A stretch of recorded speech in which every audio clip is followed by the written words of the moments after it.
Hello student, मैं विष्णु दिवाकर। इस video में हम बात करने वाले हैं बीए प्रोग्राम सेमेस्टर 4 शिक्षा यानी कि एजुकेशन वाली जो बुक है आपकी, डिसिप्लिन स्पेसिफिक कोर कोर्स मानव अधिगम और संज्ञान को समझना। तो स्टूडेंट, मैं आपको बता दूं, इसके अंदर हम सबसे पहले हम बात करने वाले हैं यहाँ पर यूनिट नंबर 2 की।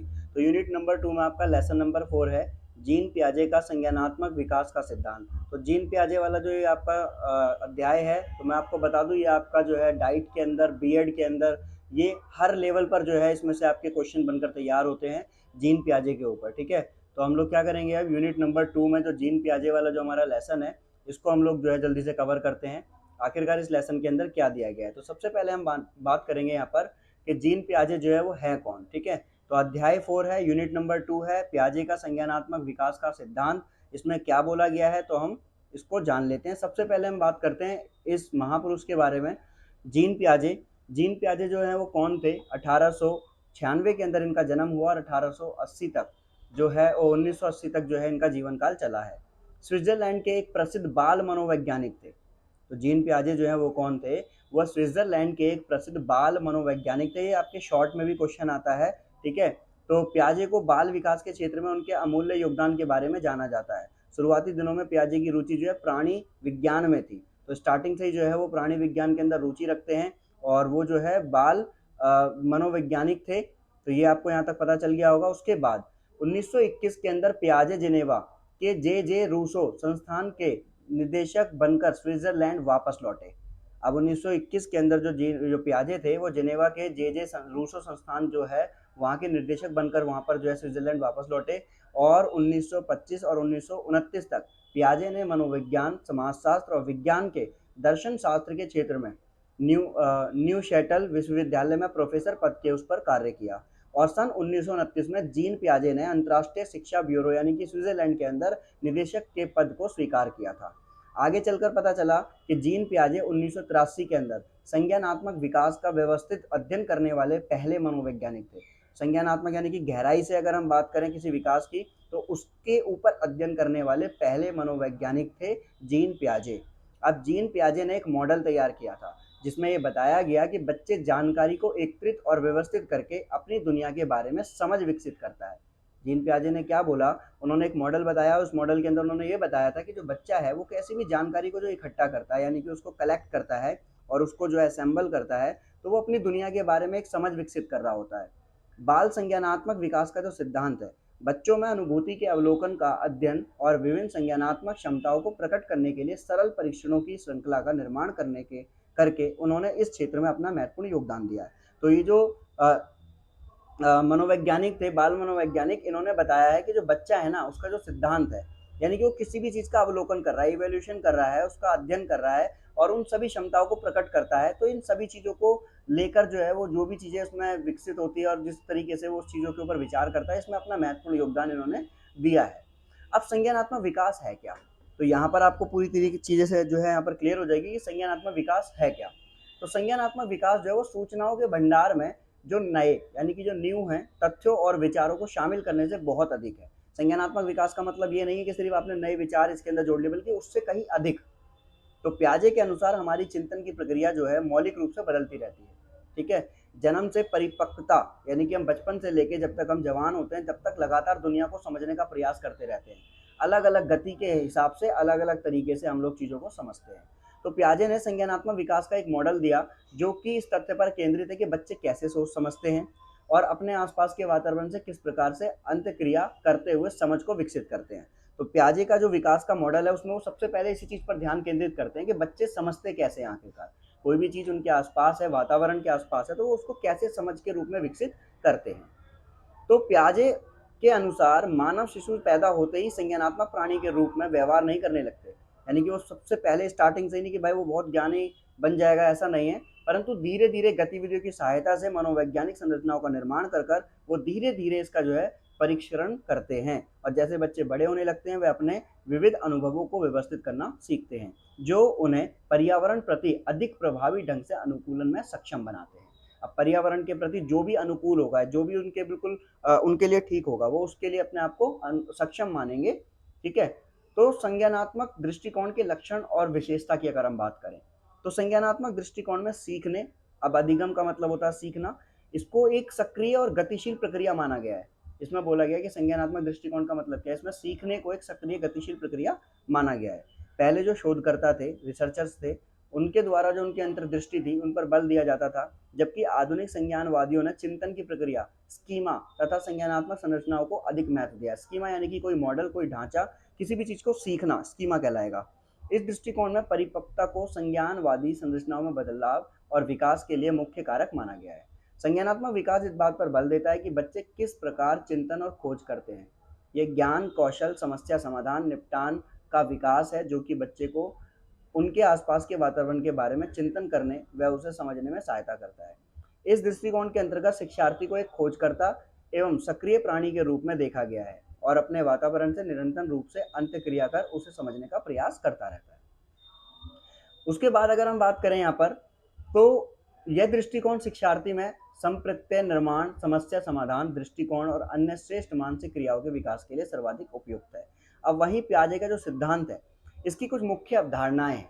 अब मुख्य अवधारणा क्या है कि जो पियाजे है उनका संज्ञानात्मक विकास का जो सिद्धांत है उसके अंतर्गत कुछ चीजें बताई गई हैं। उन्होंने बोला दो मूल प्रवृत्तियां बताई गई हैं। कौन कौन सी? पहला जो है संगठन और दूसरा जो है अनुकूलन। तो सबसे पहले हम बात करेंगे संगठन की। तो आपको क्या करना है, यहाँ पर आपको मैं पूरा लेसन एंड तक कंप्लीट कराऊंगा और आपको सारी चीजें बिल्कुल क्लियर कर दूंगा। तो देखो, क्वेश्चन अगर आपका ऐसा है कि पियाजे के सिद्धांत की मुख्य अवधारणा क्या है, तो आपको ये लिखना है, ठीक है। उसके आगे जाकर कोई भी क्वेश्चन बनेगा तो मैं आपको बता दूंगा। संगठन की बात करते हैं सबसे पहले कि संगठन एक ऐसी प्रक्रिया है जो पर्यावरण से सीधे संपर्क के बिना भी शिशु में आंतरिक रूप से होती है। शिशु अपनी चिंतन प्रक्रिया को मनोवैज्ञानिक संरचनाओं में संगठित करने की प्रवृत्ति के साथ जन्म लेता है, यानी कि इकट्ठा करना एक जगह पर। ये मनोवैज्ञानिक संरचनाएं संसार को समझने और वातावरण के साथ में अंतर्क्रियाएं करने की प्रणाली है और सरल संरचनाएं निरंतर एकीकृत और समन्वित होती रहती है जिससे कि वो अधिक परिष्कृत और प्रभावी बन सके। उदाहरण के लिए अगर हम बात करें, एक शिशु है और एक समय पर या तो वो किसी वस्तु को देखते हैं या फिर अपने हाथों के संपर्क में आने पर उसे पकड़ लेते हैं, परंतु वह एक ही समय में देखने और पकड़ने की क्रियाओं का समन्वय यानी कि तालमेल नहीं कर पाते। आपने देखा होगा बच्चे के हाथ में कोई चीज है, अब बच्चा जैसे ही उसके आगे आप ताली बजाओ, वो हमको देख रहा है, तो वो चीज उसको छोड़ देगा क्योंकि वो उस चीज पर फोकस नहीं कर पा रहा है ना। तो जैसे जैसे बच्चे बड़े होते हैं तो वो दोनों को व्यवहारगत यानी कि दोनों को संतुलन कर लेते हैं। तो पियाजे द्वारा इन संरचनाओं को स्कीमा कहा गया है। अब पियाजे के सिद्धांत के अंतर्गत स्कीमा को चिंतन का आधारभूत खंड भी कहा गया है। उसके बाद स्कीमा को ज्ञान की इकाइयों के रूप में भी समझा जा सकता है जो संसार के एक आयाम से जुड़ी है जिसके अंतर्गत वस्तु, क्रिया और अमूर्त सिद्धांत सम्मिलित है। अब जीन पियाजे जो है वो अपने शोध के आधार पर बताया है कि नवजात शिशुओं में जन्मजात स्कीमा की एक सीमित संख्या होती है जो आयु में वृद्धि के साथ साथ संख्या में अधिक और विस्तृत होते जाते हैं। अंत में स्कीमा की जो प्रकृति सरल से जटिल होती चली जाती है। दूसरा इसका जो पॉइंट है वो आपका अनुकूलन है। अनुकूलन की अगर हम बात करें तो पियाजे के अनुसार मनोवैज्ञानिक संरचनाओं को संगठित करने की प्रवृत्ति के अलावा मनुष्यों को वातावरण के प्रति अनुकूलन की प्रवृत्ति भी विरासत में मिलती है। विरासत यानी कि लेगेसी, कि उनको जो है वो ऑलरेडी पहले से ही मिलती है। अब उसके बाद अगर हम बात करें कि अनुकूलन साम्य धारणा व वातावरण के बीच में संतुलन स्थापित करने की मानव प्रवृत्ति है जिसमें वो प्रत्यक्ष अंतक्रिया द्वारा स्कीमा का निर्माण करता है। स्कीमा का निर्माण शामिल है इसके अंतर्गत और यह जीव और पर्यावरण के मध्य अंतक्रिया के परिणाम स्वरूप होता है जो शिशु को पर्यावरण और जीवन के अनुभवों को व्यवस्थित करने में मदद करता है। अनुकूलन की जो प्रक्रिया है आजीवन निरंतर चलती रहती है। अनुकूलन के अंतर्गत 3 आधारभूत प्रक्रियाएं शामिल हैं। तो देखो, आप इसके अंदर आपको क्या करना है, ऊपर आप जैसे उसका पॉइंट बनाओगे, ठीक है, पहला आपने पॉइंट बनाया संगठन, ठीक है, दूसरा बनाया अनुकूलन। अब इसके सब पॉइंट बना दो आप। इसकी जो आधारभूत प्रक्रिया है वो कौन कौन सी है? आत्मसातकरण, समायोजन और साम्यावस्था। ये तीनों की तीनों जो है अलग अलग आप इसमें जो है वो पॉइंट्स इसके बना सकते हो। सब हेडिंग्स वो आपके नीचे दे रखी है, वो मैं आपको भी बता देता हूँ। आत्मसातकरण के अंतर्गत हम बाहरी दुनिया की व्याख्या करने हेतु अपने वर्तमान स्कीमाओं का प्रयोग करते हैं कि बाहर की दुनिया कैसी है, जो भी हमारे पास स्कीमा है उसके आधार पर। दूसरा हमारा इसके अंदर है समायोजन, हमें नवीन स्कीमाओं का निर्माण करने में मदद करता है। साथ ही पुराने स्कीमा को जो हमारी वर्तमान सोच या ज्ञान से मेल नहीं खाती वह संशोधन करने में भी सहायता करता है। संशोधन यानी कि बदलाव करने में सहायता करता है। अब लोग अनुकूलन की प्रवृत्ति की मदद से अपने वातावरण की जटिलता को समझने का प्रयास करते हैं और इसके लिए वे पूर्व स्थापित स्कीमा यानी कि जो उनका पहले से एक्चुअल में स्कीमा जो तैयार है वो उसको नवनिर्मित और संशोधित स्कीमा यानी कि जो समायोजन है उसका प्रयोग करते हैं। दूसरा इसके अंदर अगर हम पॉइंट देखें तो आत्मसात्यकरण। अब आत्मसात्यकरण क्या होता है? आत्म सात्यकरण की अगर हम बात करें, जब हम अपने आसपास के वातावरण में होने वाली घटनाओं को समझने के लिए जो वर्तमान में स्कीमाओं का उपयोग करते हैं, यानी कि जो एक्चुअल में जो भी चीज़ें हमारे सामने घटित हो रही है, हम उन स्कीमाओं का यूज़ करते हुए हम जो है पूर्व स्थापित स्कीमा में किसी नई वस्तु को समझने का प्रयास किया जाना शामिल होता है, और इसी को आत्म सात्यकरण कहा जाता है। कई बार ऐसा भी होता है कि पूर्व स्थापित ज्ञान और स्कीमा में नई जानकारी को सम्मिलित करने के लिए उसे थोड़ा विकृत करना पड़ता है।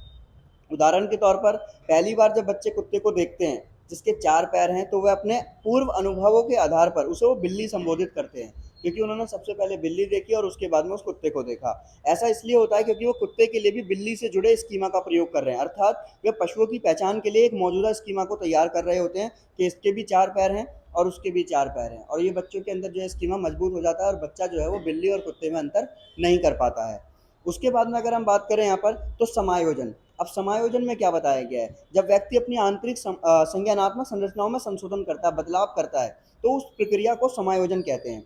जब बच्चे को एहसास होता है कि उसने सोचने और तरीके पर्यावरण की घटनाओं से मेल नहीं खाते, तो उसमें विरोधाभास है और वह सोचने के पूर्व स्थापित तरीकों के पुनर्गठित करता है, जिसके परिणाम स्वरूप वह उच्च स्तर का वह अधिक परिष्कृत चिंतन करने में सक्षम हो जाता है। जैसा कि अभी जो हमने ऊपर उदाहरण लिया था, उसी के आधार पर हम यहाँ देखेंगे कि समायोजन की प्रक्रिया तब घटित होती है जब नई जानकारी ज्ञान पहले से स्थापित संरचना के अंतर्गत एकीकृत होने के लिए बहुत जटिल हो जाती है।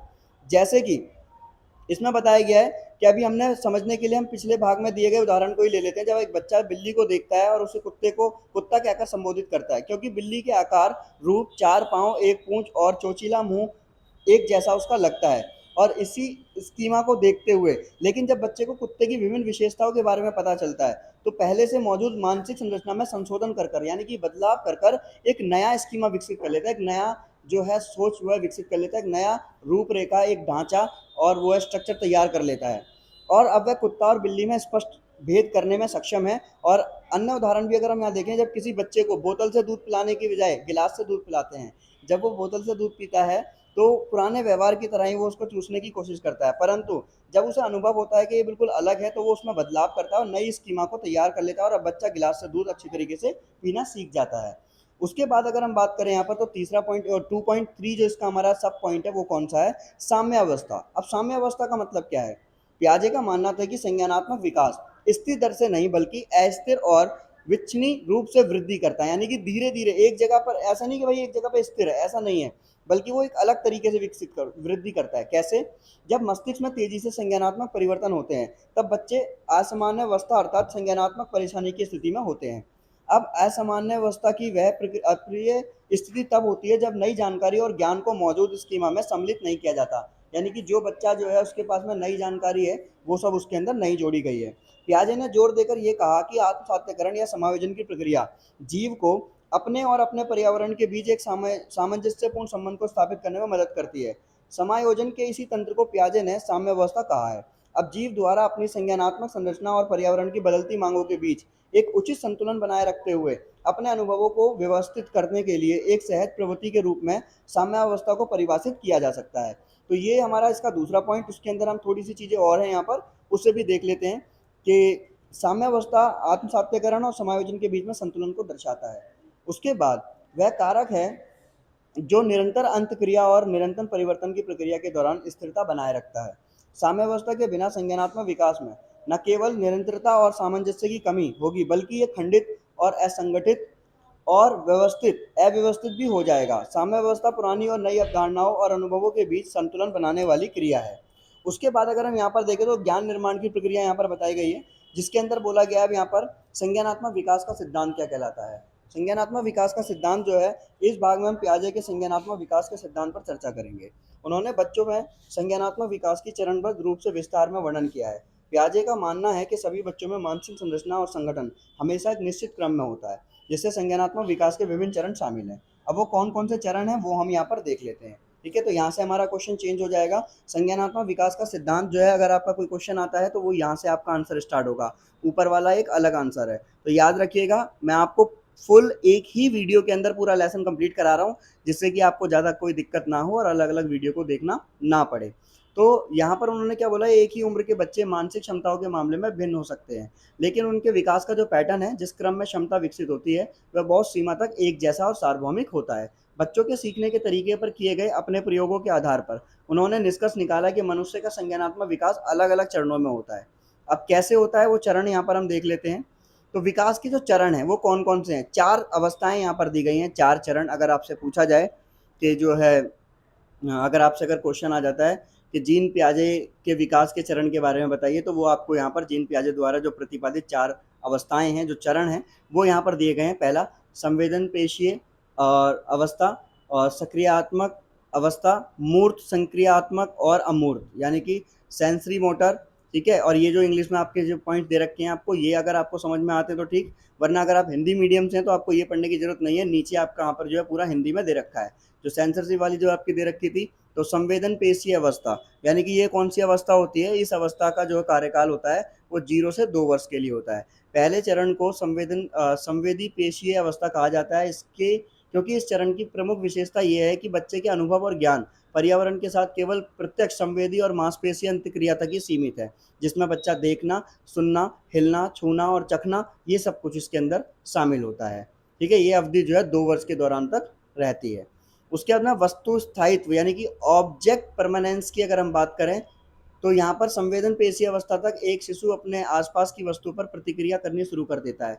बच्चे को ये एहसास होने लगता है कि आसपास की वस्तु उससे अलग है और उसका अपना स्वतंत्र और स्थायी अस्तित्व होता है। यह मानसिक प्रतिनिधित्व मेंटल रिप्रेजेंटेशन है। इसके निर्माण की महत्वपूर्ण क्षमता की शुरुआत होती है, जिसे वस्तु स्थायित्व कहा जाता है।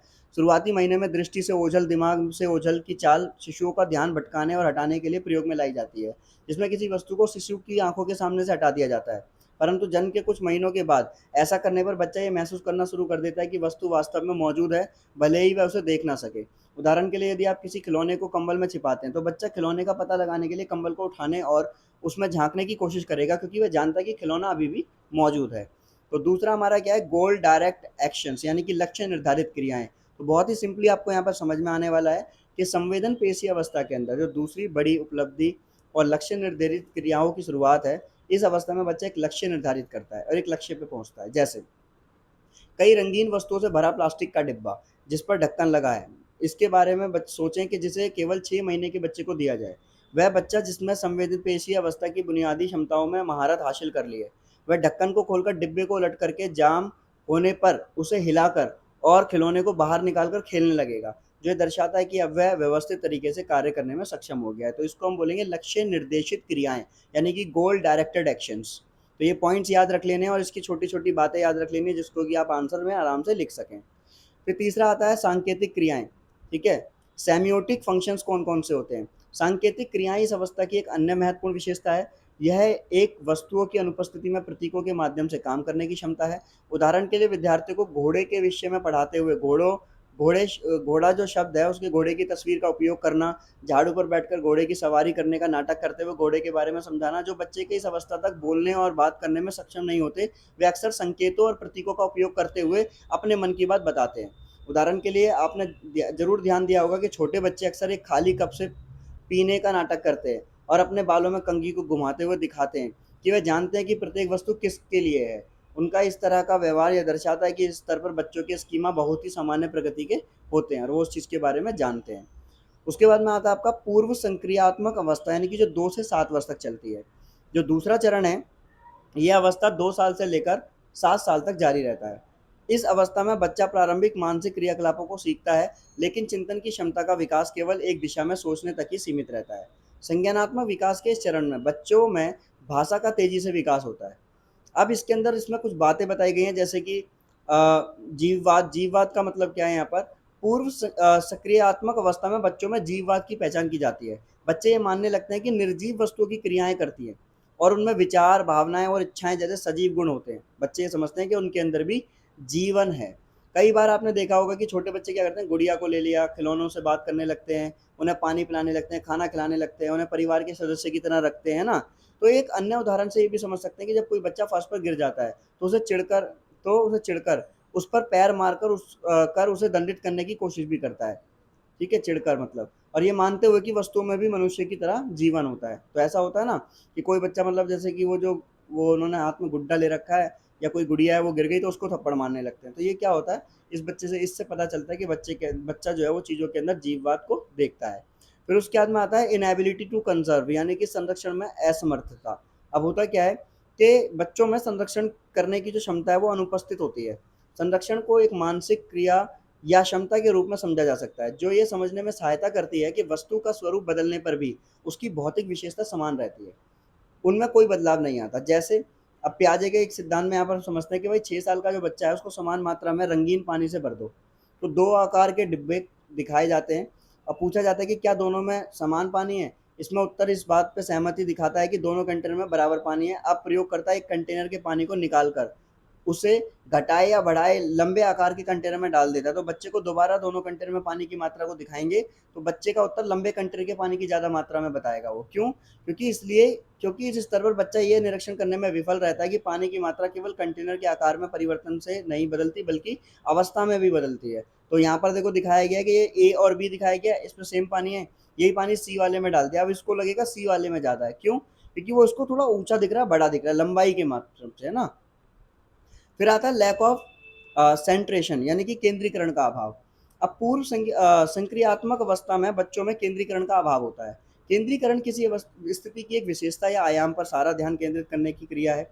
उदाहरण के लिए यदि आप 4 साल के बच्चे को जो है समान वजन की एक बड़ी चॉकलेट और 5 छोटी चॉकलेट में से किसी एक को चुनने के लिए कहेंगे, तो आप देखेंगे बच्चा 5 छोटी चॉकलेट को चुनेगा। ऐसा वह संख्या की अधिक चॉकलेट पाने के लिए करता है, लेकिन उस समय बच्चा ये नहीं समझ पाता कि दोनों ही विकल्प वजन में समान है। यहाँ बच्चे का ध्यान चॉकलेट की संख्या के ऊपर है। ठीक है, तो ये हमारा लैक ऑफ सेंट्रेशन है। उसके बाद में आता है आपका जो है अपरिवर्तनीयता। इसमें बोला गया है कि इस चरण की एक सामान्य विशेषता ये है कि ये छोटे बच्चे द्वारा किसी घटना या किसी क्रिया के अनुरूप को उलटने में असमर्थता को व्यक्त करती है। उदाहरण के लिए इस अवस्था का बच्चा यह नहीं समझ पाता कि अगर उसका भाई या उसका भाई भी एक ही भाई है, अर्थात यहाँ बच्चा रिश्ते को उलटने के साधारण तथ्य को समझने में अक्षम होता है। एक भाई है तो उसके भाई का भी एक भाई होगा, वो ये नहीं समझेगा, वो समझेगा कि मेरा एक भाई है तो भाई है। ठीक है, उसको ये नहीं पता कि और भी भाई, मतलब जो है मैं उसका भाई हूँ और वो उसका भाई मैं हूँ, तो वो ये सब चीज़ें नहीं कर पाता है। उसके बाद में आता है आपका यहाँ पर अहंकृतवाद और आत्म केंद्रित भाषण। इस स्तर पर बच्चे की विचार प्रक्रिया अत्यधिक मात्रा में अहं केंद्रवाद और को प्रदर्शित करती है। पियाजे का मानना था कि जब बच्चे पहली बार मानसिक रूप से दुनिया को समझते हैं तो वह केवल अपने दृष्टिकोण पर ध्यान केंद्रित करते हैं। ये मान लेते हैं कि दूसरे भी वैसा ही सोचते हैं जैसा कि उन्हें लगता है। आपने देखा होगा कि अगर हम चलते तो हमारे साथ चांद चलता है ना, सूरज चलता है, तो सेम बच्चों के माइंड में जैसे चल रहा है ना कि हमारे साथ चल रहा है तो चल रहा है, सबके साथ ही ऐसा लगता होगा, पर ऐसा नहीं होता है। उसके बाद में आता है मूर्त सक्रियात्मक अवस्था, जो कि 7 से लेकर 11 वर्ष तक की होती है। पियाजे के अनुसार लगभग 7 से लेकर 11 वर्ष तक के चलने वाले मूर्त संक्रियात्मक चरण संज्ञानात्मक विकास को एक नया मोड़ देता है। इसमें बच्चों की जो मानसिकता है वो क्षमताओं से पहले की चरणों की तुलना में काफी कहीं ज़्यादा अधिक तार्किक होती है, लचीली होती है और संगठित होती है, जो छोटे बच्चों की बजाय बहुत ज़्यादा अधिक होती है और मिलती जुलती होती है। आगे अगर हम बात करें यहाँ पर तो तार्किक चिंतन, लॉजिकल थिंकिंग, यहाँ पर हम इसकी बात करें तो कौन कौन सी चीज़ें लॉजिकल थिंकिंग, अब ये क्या है, तो इस चरण के अंदर बच्चों में उल्लेखनीय तार्किक क्षमताओं को दर्शाता है। अब वे तर्क और मानसिक संक्रियाओं का उपयोग कर सकते हैं। अब बच्चे मानसिक तौर पर अवधारणाओं और विचारों को समझने और सीखने की क्षमता रखते हैं, और इस स्तर पर बच्चे छोटे छोटे भाग की बजाय परस्पर एकीकृत रूप में सिद्धांतों को समझने की क्षमता हासिल कर लेते हैं, तो जिसको हम बोलते हैं लॉजिकल थिंकिंग यानी कि तार्किक चिंतन। दूसरा आता है आपका संरक्षण यानी कि कंजर्वेशन। मूर्त संक्रियात्मक अवस्था तक आते आते बच्चे वस्तुओं की मात्रा और संख्या दोनों के संदर्भ में संरक्षण करने की क्षमता विकसित कर लेते हैं। संरक्षण की क्षमता इस विचार पर केंद्रित है कि वस्तुओं की कुछ भौतिक विशेषताएं होती हैं जो उनका बाहरी स्वरूप बदल दिया जाने पर भी समान रहती है। जैसे कि अगर हम बात करें कि पूर्व संक्रियात्मक अवस्था के बच्चों के विपरीत मूर्त संक्रियात्मक अवस्था के बच्चे यह समझने में सक्षम हो जाते हैं कि यदि दो समान वजन की कैंडी बार को दो भागों में तोड़ा जाए तो एक बड़ा और एक छोटे टुकड़े हों, तो बच्चे से पूछा जाए तो कौन सा बड़ा है, तब बच्चा यह उत्तर देने में सक्षम हो जाता है कि दोनों कैंडी समान है, क्योंकि अब वह जानता है कि किसी वस्तु के रूप में परिवर्तन से उसकी गुणवत्ता या मात्रा में कोई परिवर्तन नहीं आता। तो ये आपका कंजर्वेशन होता है, यानी कि संरक्षणवाद होता है कि उसको ये पता चल गया कि दोनों चीज़ें एक ही वजन की है, तो उन दोनों चीज़ों के एक ही वजन होने की वजह से चाहे एक को आप तोड़कर दो भागों में बांट दो वो एक ही बराबर रहेगी। उसके बाद में आता है परिवर्तनीयता की क्षमता। इस स्तर पर बच्चे परिवर्तनीयता की क्षमता विकसित कर लेते हैं। जैसे कि पहले मैंने आपको बताया था कि भाई मैं भाई हूँ और मेरा एक भाई है, तो उसका भी एक भाई यानी कि मैं हूँ। तो ये चीज़ बच्चा पहले नहीं समझ पाता था, पर अब वो समझ लेता है कि यहाँ पर जो है अब बच्चा ये समझ सकता है कि उसकी अगर उसकी एक बहन है तो उसकी बहन की भी एक बहन है, ठीक है। अतः इस स्तर पर बच्चे इसी प्रकार की अंतर प्रतिक्रियाओं को समझना सीख जाते हैं, जिसको परिवर्तनीयता की क्षमता कहा जाता है। फिर आता है क्लासिफिकेशन यानी कि वर्गीकरण। अब इसमें पियाजे के सिद्धांत के इस चरण में बच्चे वर्गीकरण पदानुक्रम के अनुसार बारे में अधिक जागरूक होते हैं। साथ ही एक ही समय में सामान्य और दो विशिष्ट श्रेणियों के बीच में संबंधों का ध्यान केंद्रित करने की क्षमता भी विकसित कर लेते हैं। उदाहरण के लिए, यदि एक बच्चे को 4 पीली पेंसिल और 2 सफ़ेद पेंसिल दिखाई जाती है, तो उससे पूछा जाता है कि क्या पीली पेंसिलें अधिक हैं या पेंसिलें? जहाँ 5 साल का छोटा बच्चा अधिक पीली पेंसिल कहेगा, वहीं मूर्त संक्रियात्मक चरण में संबंधित बच्चा उत्तर में अधिक पेंसिल कहेगा, क्योंकि पीली और सफ़ेद अंत में सभी पेंसिलें ही तो हैं। तो वो इस चीज़ को यहाँ पर ऐसे बोलेगा। अब सेरिएशन यानी कि श्रृंखलाबद्धता की बात करें तो इसमें क्या है? ऊपर हमने वर्गीकरण था, पेंसिल तो पेंसिल थी, पर हमने उन्हें बांट दिया अलग अलग। अब यहाँ पे श्रृंखलाबद्ध, मूर्त संक्रियात्मक अवस्था का बच्चा जो है श्रृंखलाबद्धता की प्रक्रिया में अच्छी तरह से परिचित होता है। अब वो एक संज्ञानात्मक क्षमता है जिसमें मानसिक रूप से वस्तुओं को मात्रात्मक आधार पर एक विशिष्ट तरीके से व्यवस्थित और संगठित करना शामिल है। जैसे लंबाई वजन के आधार पर किसी वस्तु को तार्किक क्रम में लगाना। इसका परीक्षण करने के लिए पियाजे ने बच्चों को टेबल पर रखी अलग अलग लंबाई की छड़ों को छोटे छोटे से क्रम में व्यवस्थित करने को कहा। मतलब अलग अलग श्रृंखला में बांट दिया। ऐसा पाया गया कि 8 से 9 वर्ष की आयु के बच्चे छड़ों को छोटे से बड़े क्रम में लगाने का कार्य कुशलता से करने में सक्षम रहे, और बाकी नहीं, यानी कि उनको श्रृंखला के आधार पर लगाना था ना। तो उसके बाद में एक आपकी इसमें जो वो आती है व्यस्तता, यानी कि 11 वर्ष से लेकर जब तक आप वयस्क होते हैं, जवान होते हैं, जब तक की जो अमूर्त संक्रियात्मक अवस्था होती है। इसमें क्या होता है, ये 11 साल से शुरू होकर व्यस्तता तक चलता है। इस अवस्था में किशोर और किशोरी को किसी संप्रत्यय को समझने के लिए मूर्त चीज़ों या घटनाओं की आवश्यकता नहीं होती है। जैसे कि हाइपोथेटिक डेडक्टिव और रीजनिंग का मतलब क्या है यहाँ पर? तो परिकल्पित निगमनात्मक तार्किकता। पियाजे के अनुसार इस चरण में उच्च स्तरीय बौद्धिक क्षमताओं और संरचनाओं का विकास होता है, जिसे आमतौर पर सबसे परिष्कृत व उन्नत क्षमताएं कहा जाता है। जैसे कि विभिन्न परिकल्पनाओं को बनाने और समस्याओं के वैकल्पिक समाधान खोजने की क्षमता को, ठीक है। पियाजे का मानना था कि जिस स्तर पर युवा काल्पनिक निगमनात्मक तर्क करने में सक्षम हो जाते हैं। अमूर्त चिंतन की बात करें, एब्स्ट्रैक्ट थिंकिंग, तो पिछले चरणों के विपरीत यहाँ बच्चे के मानसिक संक्रिय काफ़ी हद तक मूर्त अवधारणाओं पर आधारित होती है। इस स्तर पर जो युवा हैं, युवाओं का चिंतन जो है अधिकांशतः अमूर्त चीज़ों पर आधारित होता है। किशोर और किशोरी बौद्धिकता विकसित कर लेते हैं। वे अपनी पूर्व स्थापित मानसिक संरचनाओं के आधार पर किसी भी तर्क की वैधता की स्वयं ही परख और जांच कर सकते हैं।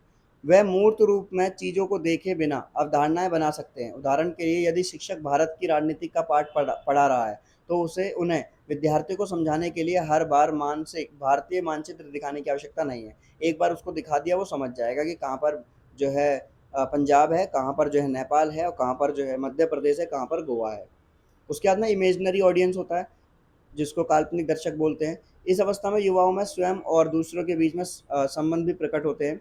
युवा यह विश्वास करना शुरू कर देते हैं कि वे सभी के ध्यान और चिंतन का केंद्र है और सभी उनके बारे में सोचते हैं।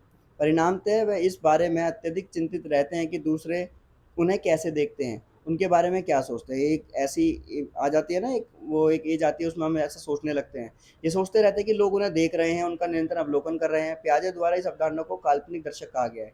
इसी के कारण किशोर किशोरी अपने रंग रूप व्यक्तित्व को संवारने और उनका निरीक्षण करने में लंबा समय लगाते हैं, क्योंकि वो इमेजिन कर रहे होते हैं कि लोग उनको देख रहे हैं, उन पे कमेंट कर रहे हैं या कुछ बोल रहे हैं। बेशक ऐसा कुछ नहीं होता है। उसके बाद में पर्सनल फेबल, यानी कि जो व्यक्तिगत खुद की कहानियां हैं।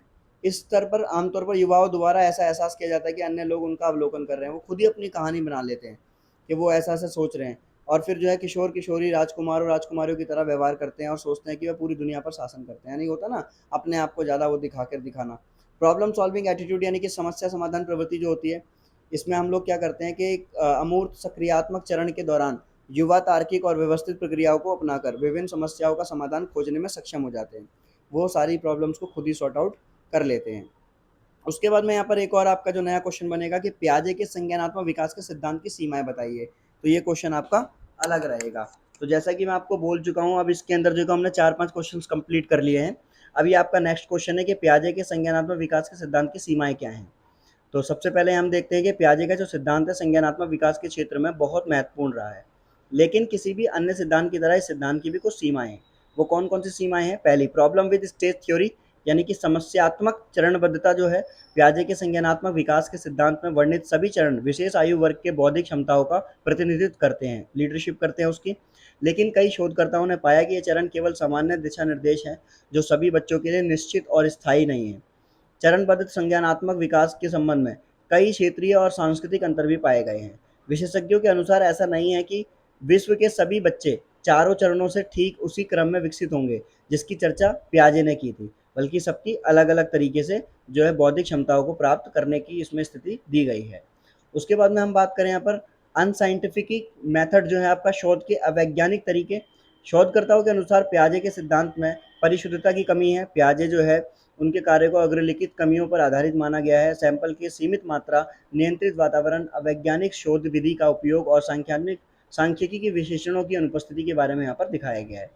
फिर आता है ओवरलुकिंग कल्चर इफेक्ट, यानी कि सांस्कृतिक प्रभावों की अनदेखी। शिक्षाविदों का यह भी मानना है कि पियाजे ने बच्चों के अधिगम पर सांस्कृतिक और सामाजिक समूहों के प्रभावों की अनदेखी की है। हालांकि विकास के चरण पश्चिमी समाज और संस्कृति को दर्शाते हैं, लेकिन उन्होंने कहीं ना कहीं संज्ञानात्मक विकास में संस्कृति की भूमिका को भी कम आंका है। उसके बाद में पियाजे द्वारा किए गए दावे पर भी सवाल उठाए गए हैं कि जो निर्देशित उम्र से कम उम्र में बच्चा संरक्षण जैसे बौद्धिक कार्य करने में असमर्थ होता है। तो कई अध्ययनों में पता चलता है कि बच्चों को न केवल संरक्षण जैसे कार्यों को करने में प्रशिक्षित किया जा सकता है, बल्कि वो कम उम्र में बहुत जटिल मानसिक संक्रियाएं भी कर सकते हैं। उसके बाद में no importance has given to the language development, भाषा विकास के महत्व की अनदेखी की गई है। पियाजे ने संज्ञानात्मक विकास में भाषा के महत्व को कम करके आंका है। उन्होंने आत्म केंद्रित भाषण को भी संज्ञानात्मक विकास के लिए प्रभावी तथा महत्वपूर्ण नहीं माना है। उसके बाद में आता है आपका जर्नलिज्म इज नॉट पॉसिबल, यानी कि सामान्यकरण संभव नहीं है। पियाजे ने यहाँ पे ये भी बोला है कि विशिष्ट परिस्थितियों में बच्चों के क्रियाकलापों को अवलोकन और संज्ञानात्मक विकास की सार्वभौमिक विशेषताओं की पहचान, परंतु वैश्विक स्तर पर बाल्यावस्था में विकसित होने वाली बौद्धिक क्षमताओं में कई सांस्कृतिक अंतर भी होते हैं, जो पियाजे द्वारा क्या बोले गए हैं कि जो प्रस्तावित सिद्धांत की एक रूपता और सार्वभौमिकता पर सवाल उठाते हैं। तो यहाँ पर इस चीज़ के बारे में बोला गया है। वैसे तो ये आपका ज़्यादा इंपॉर्टेंट नहीं है, पर आपको फिर भी इसको अच्छी तरीके से समझ लेना है। फिर आपका जो नेक्स्ट क्वेश्चन बनेगा वो ये बनेगा कि पियाजे के सिद्धांत के शैक्षिक निहितार्थ क्या है। तो ये आपका एक नया क्वेश्चन होगा। इसमें बताया गया डिस्कवरी लर्निंग जो है आपका खोज अधिगम। तो पियाजे का सिद्धांत जो है शिक्षार्थियों में खोज अधिगम को बढ़ावा देता है। पियाजे का मानना जो है कि कक्षा में बच्चों को पर्यावरण के साथ अंतःक्रिया कर स्वयं खोज द्वारा सीखने के लिए प्रोत्साहित किया जाना चाहिए। वो बोलते हैं कि भाई कला, पहेली, रोल प्ले, बिल्डिंग ब्लॉक्स, ये सब चीज़ें कराने से जो है उनका सीखने पर उनका ज़्यादा ध्यान होगा। बच्चों की विचार प्रक्रिया में हमें अवगत कराना, aware us with the thought process of children, कि बच्चा क्या सोचता है। माता पिता एक विशेष आयु स्तर के बच्चों में विकसित होने वाली विचार प्रक्रियाओं से अवगत कराने मूल्यवान साबित हुआ है। अब वो इस चीज़ को समझते हैं। यह सिद्धांत अभिभावकों और शिक्षकों को अलग अलग उम्र में बच्चों में होने वाले विभिन्न परिवर्तनों को समझने और समस्यात्मक परिस्थिति में उन्हें संभालने के लिए भी तैयार करता है। उसके बाद में आता है नंबर 3 पॉइंट, जिसमें बताया गया provide a suitable framework of curriculum, पाठ्यचर्या की एक उपयुक्त रूपरेखा से परिचित। पियाजे का सिद्धांत बच्चों के संज्ञानात्मक विकास को ध्यान में रखते हुए पठन पाठन की भी एक उपयुक्त पाठ्यचर्या की रूपरेखा प्रदान करता है। उदाहरण के लिए दूसरी कक्षा के विद्यार्थी को राजनीति विज्ञान पढ़ाने का कोई औचित्य नहीं है, क्योंकि छोटे बच्चे देश, अर्थव्यवस्था, राजनीति जैसे जटिल संप्रत्य समझने में असमर्थ होते हैं, तो उनको इन सब चीज़ों को कोई लेना देना नहीं होता है। A focus on the process of children thinking not just on product, तो अधिगम के परिणाम की बजाय अधिगम की प्रक्रिया पर ध्यान दिया जाए।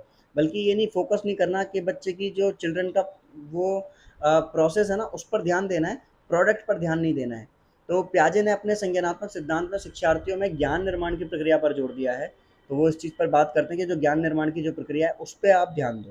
पियाजे ने अपने सिद्धांत में इस बात पर भी जोर दिया कि विद्यार्थियों में अवधारणाओं की बेहतर समझ के लिए विकसित करने के लिए केवल मौखिक संवाद की बजाय पढ़ाते समय शिक्षण अधिगम सामग्री का भी प्रयोग करें। छोटे बच्चों को पढ़ाते समय मौखिक वार्तालाप के स्थान पर मूर्त वस्तुओं सहित विभिन्न शिक्षण सामग्री के उपयोग के भी महत्व पर बल देना चाहिए। तो फाइनली उसका आपको जो निष्कर्ष लिखना है, कोई भी क्वेश्चन अगर आपका इस चैप्टर में से आता है, जैसे कि 5 क्वेश्चन यहाँ पर हमने डिस्कस किए हैं, तो उनमें से कोई भी क्वेश्चन आता है आपका, तो उसमें निष्कर्ष आप हर में यही डाल सकते हो कि विकासात्मक मनोविज्ञान के क्षेत्र में पियाजे के विचार का अत्यधिक प्रभाव रहा है।